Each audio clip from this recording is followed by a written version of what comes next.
Shalom, shalom, family, and welcome once again to the D.C.B channel. My name is Zurishaddai. I'm one of the teachers of congregation, D.C.B, CHOKMAH, which stands for the House of Knowledge, Wisdom, and Understanding. We're here once again with Nasik Zurishaddai ben Yehudah, who will be highlighting some points in last week's Sidra, Parsha. That being a double portion, which is Wayakel Pekudei, and like I said, he will be highlighting some of the points, some things that might have been overlooked, and like he does on a weekly basis. So, how are you, Nasik? I'm fine. Baruch Hashem, I'm doing great. Thank God. Better than expected. Hallelujah. So it's all yours. Thanks. First of all, I'd like to give praise to the Supreme Eternal Universe, God of my forefathers, God of Abraham, God of Yitzchak, God of Yaakov, and God of Abraham, Isaac, and Jacob. And due respects to the platform on D.C.B platform, Chief Prince Yisrael, and the host Chief Uziel, and to the princes, chief brothers and sisters, rabbis, Kohanim, Morim, I greet you all, and to my forefathers, Shalom Aleichem, and an early Shabbat Shalom. I'll be first. I'd like to say Adonai Septati Takufiya Gitina Teaka, O Lord, open down my lips, and I should declare that praise. And I would like to just revisit Kitasa just a little bit, because I know I rushed through it a little bit because it was pretty extensive, and I just want to highlight some points. But some points I think I didn't do enough justice to, so I'd like to just go back just for a couple points that I'd like to revisit. Dealing with myself, and that would be before I get into the Sidros, Wayakel and Pekudei, which I find very interesting as well. And Exodus, the 34th chapter, 33rd chapter, the 17th verse.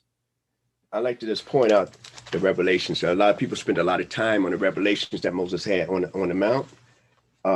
But I just like to go over a couple of things here that's I consider, and people might decide to consider just a little bit more and think about and reflect on, because this a conversation just to stimulate a lot of conversations worldwide, no matter what religious background, or ethnic background. Just this here particular portion in the scriptures. So, and it says in 17th verse of the 33rd chapter of Exodus. It said, and the Lord said to Moses. Do you mean the 33rd chapter, 17th verse? Yes, 33rd chapter. Yeah, you said 17th chapter, 33rd verse. All right. Let me correct my own mistakes right away. And thank you for helping me out. I appreciate that. All right.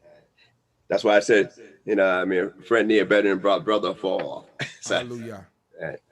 That's it. All right. So it's 33rd chapter, the 17th verse of Exodus.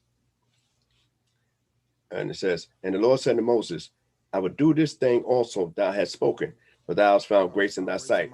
In my sight. And I know thee by name. Okay.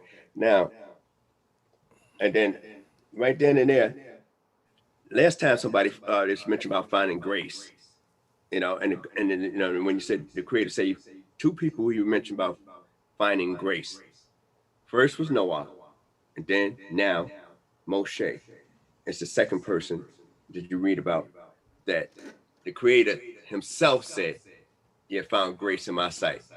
And that's very paramount in the sense that the Creator's looking, and grace mean, when you talk about grace, that means your achievements alone can't attain that. And the Creator sees potential in you beyond your achievements. Some things you might never achieve in life.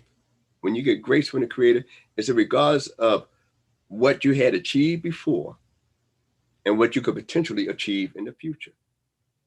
So this is a unique thing here. So it's not like he paying us back and paying anybody back for something. And then it goes on beyond that, and it says, show me. And he said, verse 18 it reads, And he said, show me, I pray thee, thy glory. And he said, I will make all my goodness pass before thee. And and will proclaim the name of Yehudah before thee. I will be gracious to whom I will be gracious, and will show mercy on whom I will show mercy. And keep going, next verse. And he said, thou canst not see my face, for man shall not see me and live. Keep going. And Yehudah said, behold, there is a place by me, and thou shalt stand upon the rock. And it shall come to pass while my glory passeth by, that I'll put thee in a cleft of the rock, and will cover thee with my hand until I have passed by. And I'll take away my hand, and thou shalt see my back, but my face shall not be seen. All right, that's all I want to speak on in that area there. All right, one of the most interesting things in this here is that we're not a man can't see the Creator's face being before him, but yet you're able and allowed to see his backside. And and you say, well, what's that about? But yet he talks to Moshe face to face in his presence. But Moshe, it's up here at this particular time. Now, and I had to go back over that. It's after they built the golden calf. So this is actually the second time. And most people think he only went 2 times, period. But this is actually the second time that this revelation is. And that's why I made mention in last time I spoke that Moshe elaborates it more when you go to the book of Deuteronomy, the 9th chapter and going into the beginning of the 10th chapter, exactly how it was 3 times. Because but before I go to that point, and before I go into the Sidra, I figure this is important enough to kind of speak on, because some people ask me later on, say, I only seen 2 times that he went up. I only seen 2 times that he did 40 days and 40 nights. But he actually did it 3 times, and he substantiated that in those particular chapters. That is correct. Now, one of the things I like to bring out is that to see the backside of the Most High, what do that mean? One, if you see his face of it, if you're in front of somebody, you can see their face. That means you before them. They after you, no matter what. Even if you have a face off, you're in front of the individual. That's number one. Just to think of that concept. Number 2 is just like what we understand about God and how God works in our life. We only understand it from looking at end results. We don't understand it with foresight. We only understand the Creator, his workings in our lives and the lives of men, only from hindsight. So now, when we talk about the hindsight, what is the Creator describing? Something that Moshe can identify with. That how the people were shown mercy, how the Creator was long suffering. Why didn't he take action sooner? This is something that he could relate to. When the Creator is stating these things, he's stating something that Moses can readily identify and reflect upon because of the sin and atrocity, because this is a marvel thing that, like I said, no deity, no God ever said, I'm able to forgive. I'm able to show mercy. But you can't bribe me and tell me who to forgive. You can't bribe me and tell me who to show mercy, because I am God. So, and you can't trick me into a situation. So when there was a shuffle between the people, Moses identified himself with the people as well. Though he said it's God, people said he also didn't distance himself from the people. And that we created a great sin. So he also identified with the people. So I just want to bring that point out there. Now, before I move on, just past this here point, without going to the 13 attributes that I enumerated already, is that the further think about this being the second time, after the revelation on the mount, when he prayed those 40 days and stuff like that, and before the Creator, had this conversation, then the Creator tells him to go back down and cut out the stone, the tablets like into the first. Why? Imagine he would cut the tablets out before he even prayed for the people, before he even petitioned. I'm coming for a handout, but yet I ain't gonna pay the fine. So that's astonishing. So when we think about it, that would be really, really bold to come before the Creator, looking for a blessing and a handout without trying to atone a fine when the Creator gave you a gift that you broke up. Now, also, I like to bring out too in the first tablets that he broke. He saved the people by breaking it, because if the contract is one-sided, it never got to the people. This time, Moses representing the people and themselves, he contributing to a contract. He's contributing to the covenant on behalf of the people he's trying to pray for. So whereas the first stone was, and it's only at the last part too that I'd like to speak on just a moment, is that when he came up with the second tablets, and we know that when he came down with the second tablets, that only his face shine. But I mean, which was the third time he coming down. But I'd like to also point out one little more thing. Is the last time I spoke, is that most people, Pesach is right upon us, and I'm speaking on Pesach only right now before I go into the particular sidra.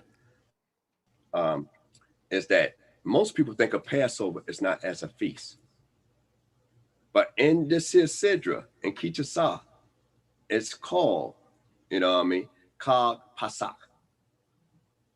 So it's about Chag Pasach, which means the sacrifice of the feast of Passover. In this particular sidra, when he and it says should not be left until the morning. Let me see, did I write it down here? What verse was that?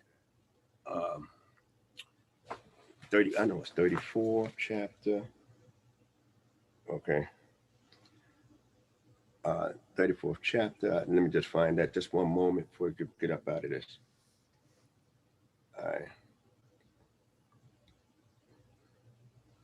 6 days I live on the 34th. Well, I don't think I wrote it down, but it's in this. That'd be a homework for that. I was covering so much stuff, and I meant to go back over this for a minute. We shine. What's in the 34th chapter? Maybe 22nd, 25th verse. Oh yeah, 25th verse, and the 25th verse. Just read the 25th for the 34th chapter. I got you. We're in Exodus chapter 34, starting from verse 25. 25. Yeah, that's 25. That's it. Just that one verse. It says, "Thou shalt not offer the blood of my sacrifice with leavened bread, neither shall the sacrifice of the feast of the Passover be left unto the morning." Okay, so now when people think it's not a feast, it's a feast. So now we know we can't have the lamb in the sense that that's the actual Passover lamb that is going to be sacrificed and must be burnt in the morning. So we know that. But when you come that night for a holy convocation, you just don't eat no bread and no matzahs and some bitter herbs and then say, look, I'm just going to slake my thirst and go on home. You're supposed to enjoy that night. And it's been too often people figure, we got a feast of unleavened bread, and then say Fat Pesach was a feast. But it's a feast, and it's mentioned here in the book of Shemot, not even in the, it say Deuteronomy Moses viewpoint per se, so, and that's why I think it was important to bring that particular verse there, because a lot of people think Passover, we just come there, had a bit of herbs and masa. We know we can't have the lamb, that particular style lamb, because the priest in the temple got to be up and functioning. But that don't be the meal, and you keep it bland and say in the morning we're gonna turn it up. We're gonna really enjoy ourselves. You're supposed to enjoy yourself that night, and then take the effort and get out early as you can that day, and keep it going. The saga continues. So that's what I wanted to bring. Now we're going to go into the Sidra, and we know about the lights, and Moses' face shine when he brought it back down. And it's the only time Moses' face shine is when he came down the third time, and it's proof that the people were forgiven. And one thing you can might want to make a analogy with is that Moses, nobody could see the Creator's face, even though Moses wanted to see it. Nobody could see his face and live. And Moses' face just shined like beams of light, and he scared people away. And he didn't know that he really had went through a transformation. So he had to call them back. So when he calls them back, then he spoke to him. And then when he went into it, so the only time he had the veil on is when he wasn't speaking to either the Creator or to the people. Anytime he had something to deal with the Creator, that light comes from the Creator, so it's not a problem. He took the veil off. Nothing between him and the Creator. When he spoke to the people, he took the veil off. So as people could realize that he's reflecting some words that came strictly from the Creator in itself. So, and then after that, he put the veil back on. So, that's all I want to pretty much speak on. The kid in his mother's milk, it seemed like it's something that's thrown out of left field about thou shalt not see the kid in his mother's milk. And like I said, when we look at the issue, the kid, the animal itself is actually a dead flesh, and he's slaughtered. And the milk supposed to be life-giving. So now it's like two opposing things right there. Something that's supposed to give and sustain and enhance life, and you got something that's absent of life. So just that alone, is something to consider in itself. Now Now I want to speak on a little bit about Wayakel, but I'm just going to give you a summary, which is called hasikun. That's the Hebrew word for summary, between both of those sidros. Now, normally, Wayakel and Pekudei is only separated 6 times within a 19-year period of a Hebrew cycle. So that means that normally when they add the extra month, which they call Adar Shani, then that sidro would be separate and be, Wayakel by itself and Pekudei by itself. But most of the time, it is put together. One of the things I like to speak on in reference to, I'm gonna highlight everything, then we'll try to be a little bit brief as possible. So hopefully I don't take too long. So I'll give you a summary of Wayakel. And that comes in, it covers Exodus 35th chapter, first verse, and goes to the 38th chapter, 20th verse. And the whole thing basically is about the commandments to be observed, the commandment to observe the Shabbat, the Sabbath, is repeated. Moses asked the Israelites to donate gifts of gold, silver, copper, precious stones, etc., for the use of the building of the tabernacle. Moses appoints Bezalel and Aholiab. We know the Creator appointed them, but Moses had to let them know that he called them out by name to oversee the sanctuary construction. And they report that the people was given more than was needed. Moses must refrain the people from donations, and under the direction of Bezalel and Aholiab, a skilled craftsman worked to construct the tabernacle. One of the things I like to speak on too is, since I'm on the D.C.B channel, I like to speak on, CHOKMAH, Da'at, and BINAH in that area. And I like to explain those different things, because we talk about these master craftsmen, Bezalel and Aholiab, and when we talk about CHOKMAH in the Hebrew word, a lot of people say CHOKMAH, but it's pronounced CHOKMAH. CHOKMAH is actually a wise woman. So CHOKMAH is actually the wisdom itself. And when we look at that, it said these what you call filled with Ruach Elohim, the spirit of God. And then and so when we talk about CHOKMAH, that's intuitive wisdom. That's when you talk about wisdom, that be intuitive. All right. So you have some sort of like intuition of things. So it's intuitive wisdom. When we talk about BINAH, which is understanding in Hebrew, that's like the practical application, of wisdom. And then when we talk about da'at, which is knowledge, that is study and education. That means that after trial and have long time investigating and study, you educate yourself about certain areas. That's what make the difference of it. And so now,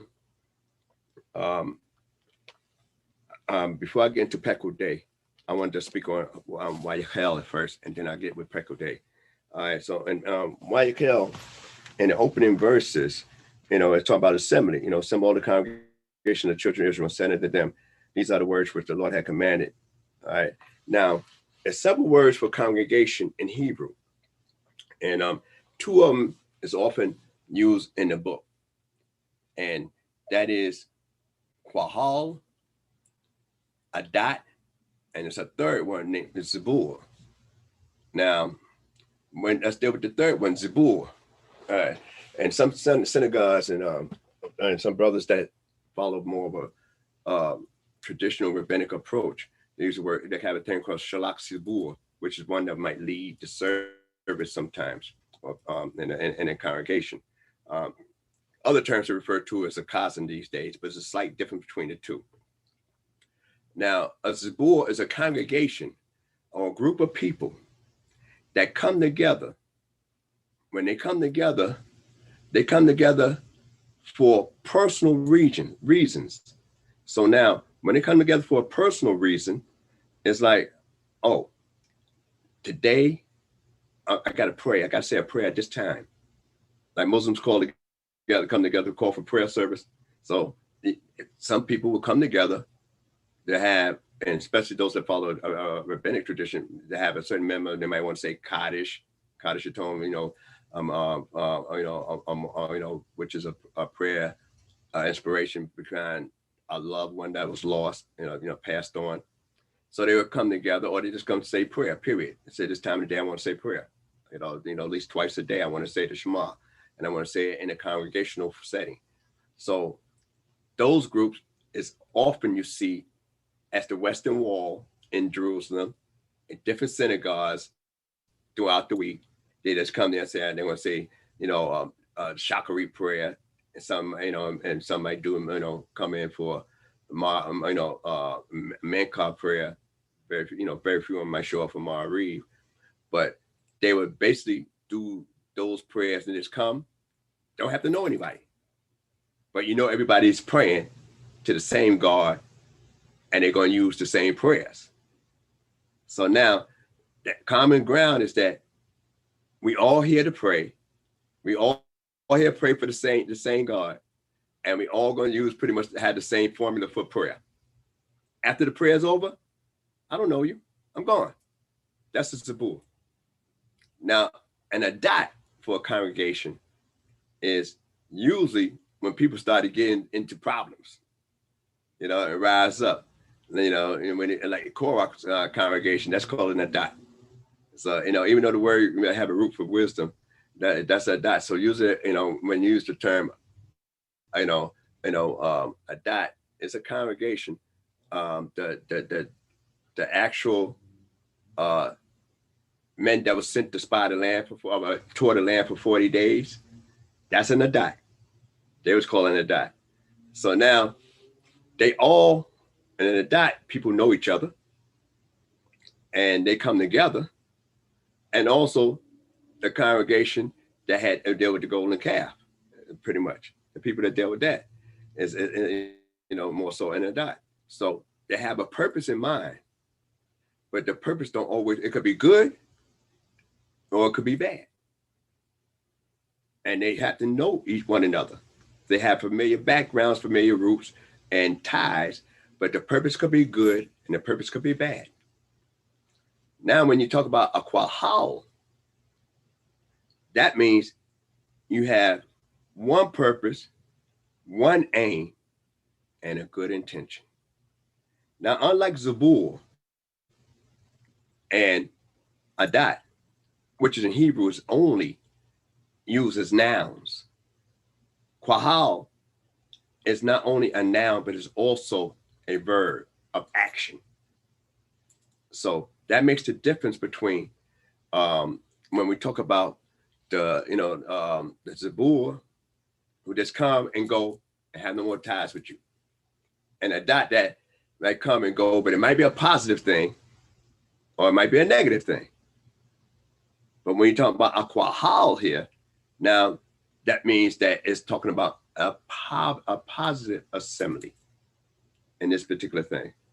And they came together and he called them together to assemble, to build. Now, this is the first, in this particular sidra, which I'm just going to basically talk more so than read, is that Moses himself has the first building fund enterprise.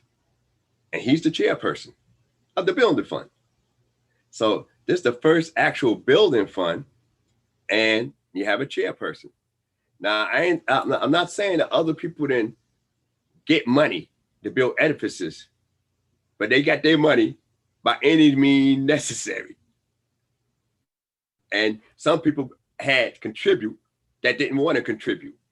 Some people was taxed. So the difference between this particular building here, as opposed to Solomon raised a tax in building up the Mishkan. The Beit HaMikdash, the temple. But in the tabernacle, it was not a tax levied on the people. It was actually willing. And the thing about it is that, and what's unique between this is that it's usually mentioned that the women were first to come up, and it said the men came upon the women, not the women came behind their husbands. Whereas, read about the women contributing or being separated in the sin of the golden calf. You read about people dying, but traditionally they assume it's just, only men. And the women's was like more supportive of the tabernacle and not so much supportive of the calf. When we look even further, we know that when women in any religion, if they forward in any group, any enterprise, if they find it laudable, they find it uplifting spiritually, and and conducive to their life, they very, very, very supportive. Whereas if you find any congregation, I don't care what kind of background it is, or any religion, period, that is this. If the women's is in that into that and supportive of that, they very, very prosperous, very prosperous. You find whereas most times when women's are not involved in anything, then usually that enterprise don't be too great. So if you go to a congregation and it's just all men, then you got your little army. That's all you got to gain. If you got a congregation just you and very few elders, then you got a little what you call a cadet club or something like that. You got a congregation with but not only elders and no youth, then you got a senior citizen program. But when you have a congregation of all the various ones, the young, the old, and the newborns, and you got male and female involved in it, then that's a congregation that's gonna always thrive.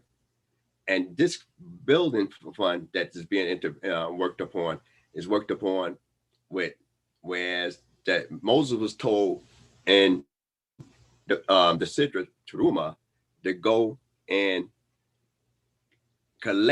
take. He was supposed to go out and do the collection. Whereas in this particular Sidra, he told them to bring it up. like they brought up for the golden calf, then show how enthused you are for this program. And we know, as you know, as the people brought up, that the workers, the master craftsmen, you know, Bazalel and Aholiab, we know automatically from when they came up that when they saw the people brought stuff, they reported to Moses and said, we have more than enough. The people bringing more than enough to do the work. So now this is an enterprise they never done before, but they already know what the enterprise, what they're going to take. And overkill is never good. Too much of anything is not good. When it comes to the Creator, a just measure, a just weight is His delight. So we find out from this particular portion here that Moses had to restrain the people from bringing up. Now, the difference between this particular portion of Wayakel and the portion where we read about in Teruma and also in Tisaway is Moses on the mountain getting instructions, where here they actually doing the work. And it said that's when they began to work here. And what we find uniquely involved here, what I like marvel at, is that when you keep everybody busy on a project in any society, you have no chaos, no hatred. It's almost like saying you got 6 months to handle your business and 6 months to leave other people's business alone. So you have no, you wouldn't be in anybody's way. So they are working on a project collectively together. And while they're working on a laudable project collectively together, that they have no hostility. Nobody is bickering. Nobody is no big guys and little U's. And then the finishing of the tabernacle, because also I like to bring out just I said I was going to bring out a unique thing about the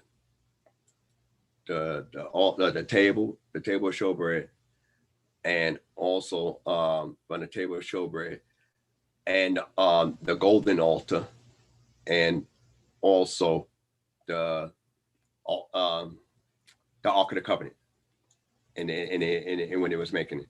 So while I'm speaking on this, I'm also bringing it out at this particular time, for I might forget. All three, the table had a crown. The golden altar, where you burn, where the incense is burnt on, it has a crown. And plus, we know the Ark of the Covenant has a crown. Now, when they talk about making those particular table, it says, a CT, which is a, make for it, appointed, aliyah. That's the Hebrew word, which means appointed. Make appointed a crown. When it comes to the golden altar, and those that study Hebrew, it's talk about make upon that a crown. But no, excuse me, I had it in reverse. Sorry. I mean, when it comes to the table, it says make for it a crown. And when it comes to the golden altar, make for it a crown. But when it comes to the Ark of the Covenant, that one that went in the Holy of Holies, it says make for upon it a crown. So now the difference is, one, the crown had to be a little bit separate, placed upon the table and made into it. The second one, the altar incense, the crown is placed upon it. But the Ark of the Covenant, the crown is made into it, beaten work in one piece. Now the difference is, the table is supposed to represent materialistic stuff. We can use any kind of symbol, because everything has a symbolic meaning in the tabernacle. So the table will represent more like the king. That's why they use the word lo for it, or for him. So the word lo in Hebrew, not the one that's spelled with lamed aleph, but the one that's used as a pronoun, which is lamed, kolam. It means for him, or to him, or to it. So when they use that, so the table that has a crown has, that represents the king, materialistic. The king, the finances, the silver part. The golden altar represent the priest. Now, the reason it says for him, just like the clothes are made for the priest, and for his seed, and for Aaron and his sons. All right, the crown on the altar, the golden altar, that crown is for that particular piece. The difference is, well, not the difference, but the main object I like to bring out is that the priest is an inherited position. If your father a priest, you're gonna be a priest. If your father's a king, you could possibly be the king. Maybe it depends on how many sons it is, which son it is, but you definitely, the son of the king, gonna be a king. But when it comes down to the Ark of the Covenant, with the Lord's statute and judgment, the Torah itself, it's not something that's gonna be passed down like as people usually or use nepotism. It don't always work like that, where your son gonna be really that guy, a Torah scholar, a Torah observance, and anything like that. And that's why that one is for anybody. That's not an inherited position when it comes down to Torah study. So in the Ark of the Covenant, about those laws that was placed in there, and understanding the covenant itself, the contract between you and the Creator. So when Moses broke the first tablets, that was also a sign that we wasn't worthy of the contract, and if it never got to us, we're not in a bound. But when he brings it up, and the Creator writes upon it, that's a seal and lock of the bind between us and the Creator. That's how we really seal and solidify the contract.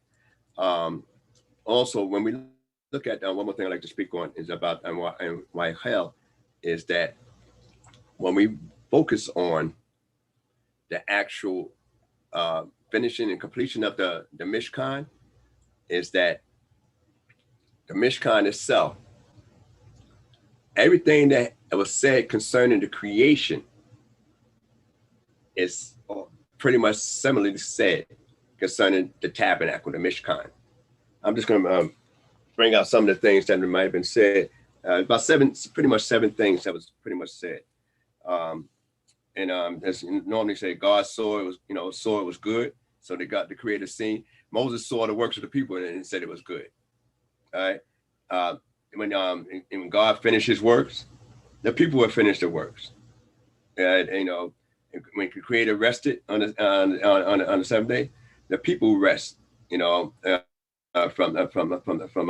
what they had did and what they had made, and then the word made. We don't say create. We made the Mishkan. Because when we talk about creation, create something from nothing. We use creative material to make stuff. So that's the closest we could come to that in that creation there. And then when we talk about blessed and hallowed, the Shabbat was blessed. Moshe, he blessed the people. And we sanctify an edifice, a space and time for the Creator. That's the hallowed. So all seven things pretty much that had something to do with the Genesis story and the creation of the heaven and earth was all applied to the making of the Mishkan, which would be a space for the Creator here on earth. And so, and when they talk about the glory of Kavod Adonai, the glory of the God, the honor of the Creator. Most books translate as glory, which interesting word, interesting root in Hebrew. But when they say fill the house, you say, well, the concept is the Creator can fill the world because he's everywhere. He's not confined to one location. So I just want people to think about that. Though he filled that particular house, with the glory of the Creator, it's not like the rest of the world was without a creator, because we say, the creator is all over. He's not limited to one land, one area. It's what he regard one land and one area as sacred. So that's something to consider. Now, I'd like to just talk a little bit on Pekudei. All right, and in the book of Pekudei, when we look, it's the first time. Matter of fact, let me just give you just a summary, because I know I ain't gonna talk about everything. So let's give you a little summary on Pekudei. Let me see.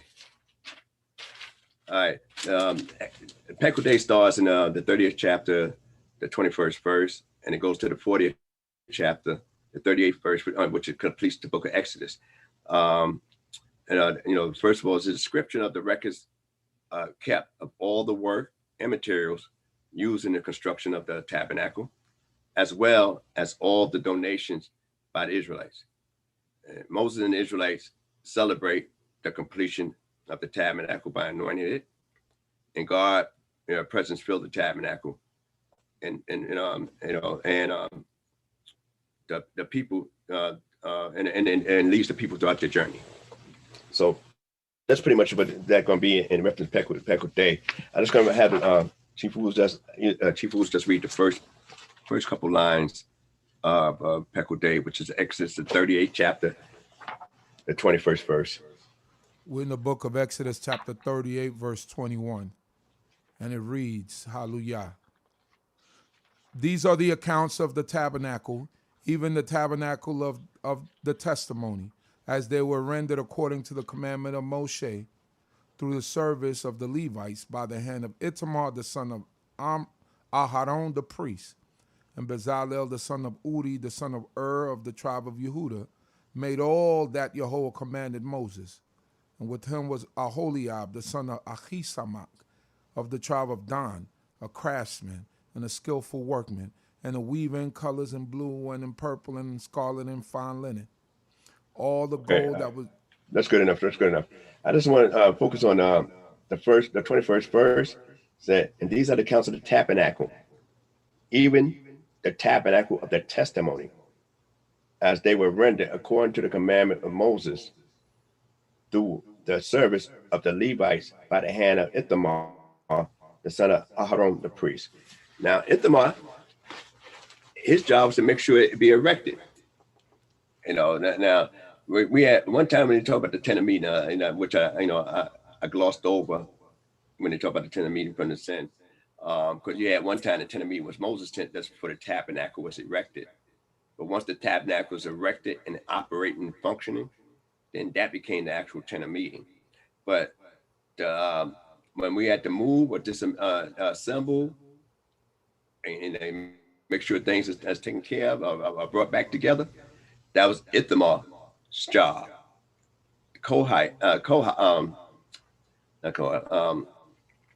Eleazar, his job to make sure that all the holy stuff is covered up properly and everything like that there, and with the holy things for the Kohathites.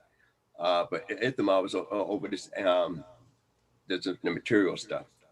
And what is important is that what we find is that the Creator never told Moses to give an account. Never. This is the first time you actually, now you had journal records in ancient Egypt and different ancient societies of building edifices and how much this was and how much that was. All right. But also what was missing here, is that you don't find any wages involved. Who got paid what for doing what? All this is free labor. And also the thing is that to show the integrity. Now, Moses also shows his integrity, because the Creator never told him that give an account. Most times people go to meetings, and most organizations, religious and non-religious organizations, the most part where people fall out at is over money. That's the most hostile area when a person say, I need a treasury report, and most people don't like to give a treasury report, or give me a receipt for what was taken, or how was this used. Moses showing by example in Pekudei, which I'm not going to read, Pekudei pretty much. I just wanted to bring out some highlights in Pekudei. That Moshe is showing an example that you must, as a leader of any enterprise, you got to do that which is right and good in the sight of the people, and have a clear account, and it shows accountability as well. So Moses is, exemplifying accountability, because the people brought this, and he itemized and not only say what the work, what was used, what came in, and how it was used, and the finished product that you could see. But some things they cannot see from the outside once it's erected. They see it when it's putting it together, but after it's erected and it's anointed, then no one has that access to that place anymore to see if any of the sill was missing from the joints of the boats. Is that covered apart? I mean, did we lose? One of them lockets or a chip from the gold? So this is shows the first time you actually have such an accurate accounting work that was never requested by the Creator. And the only thing that's not accounted for out of all this is the copper, the brass. Some people translate copper or the bronze that was given by the women. And when they talk about in the preceding portion, and talk about women of the congregation that served, who were at the door of the tabernacle that served this service there. But some brothers think that they actually was inside the area. And I just said the women's actually, they brought stuff to the door. Whatever they contribute, they brought to the door of it. And not that they actually work within the outer court and within the courtyards of that. When the temple is a different situation, different dynamics. But when it came to the actual tabernacle, only ones that's moving around inside that, inside that perimeter where the brazen altar is and stuff like that, and behind the screen of petition, only one was there was only Levites, males, dealing with that. And the only one that actually, when it's already anointed, that go inside is a priest inside that area there. The copper, it said from the mirrors that they used, that wasn't measured. They gave so much that they didn't count it. And what's interesting is that when a woman that's brought up for the case of being unfaithful, or if the husband has a spirit of jealousy upon him, that very utensil, a copper utensil that they drink the water from, mixed with the dust from the floor of from the floor of the tabernacle itself, and supposed to either bring about the curse if they're guilty, or either exonerate them and they have a child, a son, if they're innocent. That is out the same thing that the women had donated and brought together. And you notice that it specified what the women brought copper, not the men brought copper in that area there. So, concluding about Pekudei, the difference, I'd like to bring one more little point. Pekudei is more itemizing, singular, but it seemed like they should have spoke about Pekudei first and talk about Wayakel later, give an account first, and then look at the finished product, But Quahal is a congregation, so sometimes the congregation, the group of people, matter more than the individuals, and then sometimes the individual is more important than a group of people. Sometimes when a group of people pray and they're good people, then they cover the shadow or the sin of the individual. But when a group of people sin, such as Israel did with being responsible for those that built that golden calf there, then the individual, such as Moshe, represented and was more important than the nation of Israel as we see. So when you talk about those two together, sometimes it's you can't always judge the whole by the individual, and sometimes you could judge the whole by the individual. Depends on what light. So that's the contrast between the congregation and the assembly, as opposed to the individual items dealing with that. So I hope you got something out of what I said. I hope I did somewhat okay with expressing that. And with that, I say Shalom Aleichem and early Shabbat Shalom. And also, Pesach's coming up. I know some people don't eat corn. I know Rabbi Chief and Yama did a good job. Normally, but maybe everybody didn't get a chance to see that segment. But corn, rice, beans, it's not common.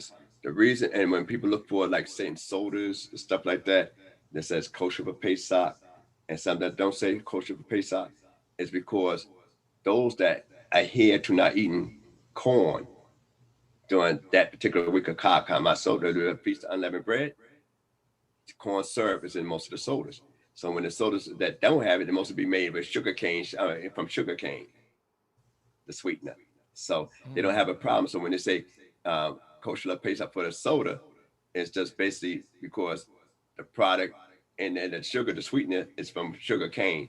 Because more Ashkenazi don't eat, corn, rice, and beans. And if you eat rice, you got to get that rice that's not basically enriched rice. During that particular week. You gotta get that brown rice. Yeah. So it's gonna take you a little time, But the thing is that's it. And the reason that most so that's why you don't see most Ashkenazi Jews drinking coffee, because it's come from a bean, unless it's whatever that stuff is that they make, and that's something like coffee. But and the Sephardi, a lot of Sephardic Jews, those that follow the customs, they tend to avoid it that week only because they're too close to people that's Ashkenazi, and they don't want to be offensive to them. It's like I know certain people observe different dates for Pesach, for CHOKMAH.